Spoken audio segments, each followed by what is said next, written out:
φίλες και φίλοι, καλώς ήρθατε σε άλλο ένα βίντεο στο κανάλι μου. Σήμερα παρέα φτιάχνουμε μία συνταγάρα φοβερή, μόλις με 4 υλικά, μους σοκολάτας. Οπότε πάμε να ξεκινήσουμε. Λοιπόν, για τη μους με κρέμα καρύδας θα χρειαστούμε αρχικά να μιλήσω για αυτές εδώ, τις coconut cream, τις κονσέρβες. Θα τις βρείτε στα σούπερ μάρκετ. Θα πάτε στο stand που έχουν με τα κινέζικα ή ινδική κουζίνα, εκεί τα έχουνε. Είναι κρέμα καρύδας και θα τη φυλάξετε στο ψυγείο σας για να παγώσει από την προηγούμενη μέρα, έτσι όμως.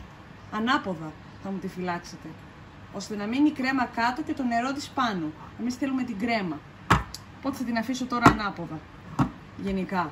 Εδώ έχω λίγο σιρόπι σφενδάμου, θα καραμελώσω τα φιστίκια αιγίνης, ανάλατα ή ελαφρώς σαλατισμένα αν βρείτε μας κάνουνε, να μην έχουν πολύ όμως σαλάτι. Και εδώ έχω μία 70% μαύρη σοκολάτα, η οποία έχει μέσα κόκκινα φρούτα και φουντούκι.